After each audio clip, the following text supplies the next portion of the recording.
At Othello, Act 1, Scene 1. Okay, so this is just your introduction to 2 or 3 of the main characters. Okay, so it's setting the scene for what is about to unfold throughout the play. So the main thing you're going to look at in this scene is the introduction of our antagonist, Iago. Okay, so we have an introduction to Iago. The first characters that we meet are Iago and Roderigo. Roderigo is angry with Iago because Desdemona has married Othello when he was hoping to take her hand in marriage. So Roderigo wanted to marry Desdemona, but it turns out now that Desdemona has eloped with Othello without the consent of her father. Iago tells us he knew nothing about the marriage and that he hates Othello because he overlooked him for the role of his lieutenant, instead choosing Cassio. I follow him to serve my turn upon him. Now, this is an important quote. It's one of the first signs that we see that the type of person Iago is. Here, Iago is telling us that he is going to keep serving Othello in order to take advantage of him. He also tells Roderigo, I am not what I am. Now, that's it's obviously an oxymoron. There's a contradiction there, but it also highlights appearance versus reality. That people are not always what they seem. So I am not what I am. So basically, what you see isn't necessarily what's happening here. So he's going to remain loyal to the world, to the public, but behind the scenes, he's going to work to bring down Othello. They go in search of Berbanchio to tell him the news of his daughter's marriage. Okay, so Iago breaks the news to Berbanchio. Now, when he does this, he makes sure to use language that will infuriate Berbanchio. He is a member of the high class, not as important as he thinks he is, but he's someone who's not used to being spoken to in this manner, and Iago chooses his words carefully. Now, you must remember that Othello is of Moorish descent, so he was a black character in a predominantly white society. He may have come from he may have been well up in the army, but he still wouldn't have been classed at the higher end of the social spectrum. Iago shouts for Berbanchio to come out of his house as he has important news for him. He infuriates him by telling him, even now, very now, an old black ram is tupping your white ewe. Now, the language here is purposeful, and the contrast in the black and white and old and young is clear. So an old black ram is tupping your white ewe. Okay, so the contrast between the black and white there, the innocence of the white versus the black, and then the young and the old, and it infuriates Berbanchio when he hears this. Iago continues with a coarse and vulgar language, telling Berbanchio that an African horse is mounting his daughter and that his grandchildren will neigh in future.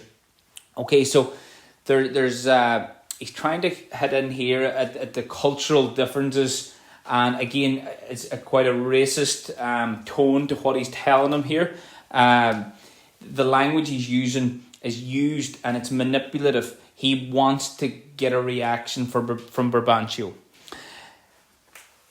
It is clear from the reaction of Berbanchio that he has no knowledge of his daughter's marriage and only realises what is happening when she is not in her bed.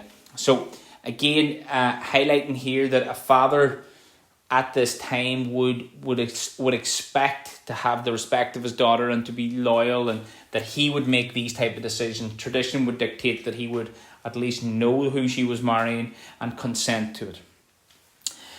Iago tells Roderigo he must leave to avoid suspicion and tells him that he has to be seen to be showing loyalty to Othello. So when Berbanchio goes to come down, Othello leaves. He doesn't want to be seen to be siding with Roderigo. So again, he's able to play the game. He knows when he has to remain hidden. He knows what plays to make. He knows exactly what's happening. He's like a puppet master, or he's the chess master. He's moving the pawns around the board as he pleases, but he always knows what he's doing. He's a step ahead.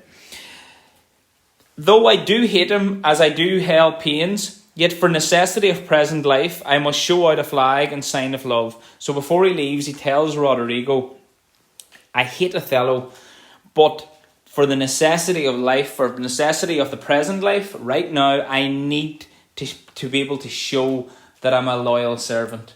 So he needs to, basically, he's going to play Othello. Berbanchio's reaction. He goes crazy when he realises his daughter has married the Moor. He questions whether or not a spell could have been put on her for her to act this way. So he's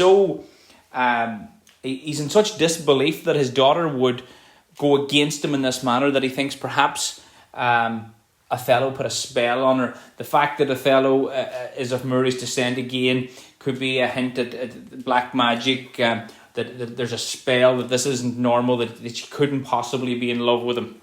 He tells Roderigo he now wishes that she had married him. Berbanchio sends his followers off in search of Desdemona and Othello, and it is clear that he is against the idea of his daughter marrying an older black man despite his position. So even though Othello has a high rank in the military, he's still not deemed suitable for Berbanchio's daughter. Okay, so the key points in this scene. We see how clever and manipulative Iago is in this scene as he riles up Berbanchio with his choice of language about his daughter. So you all know people who can say things to annoy people. He made a conscious decision that he was going to go with coarse and vulgar language in order to infuriate Berbanchio, and that's what happens. We also see he has a plan to bring Othello down because he has been overlooked for the job of lieutenant, with Othello favouring Cassio. So ambition is at the heart of Iago's game here. He wants the job of lieutenant, and in fact he wants to go even higher, and he knows what he has to do to make that happen. It is clear that Iago plans to convince Othello that he is a loyal servant while simultaneously trying to bring him down. Roderigo and Iago have joined forces, and as they have a common goal. The old adage, the enemy of my enemy is my friend, is relevant here. So the two of them have a common goal in bringing Othello down. So that's the key points from Act 1, Scene 1. Hope you liked the video. Thank you.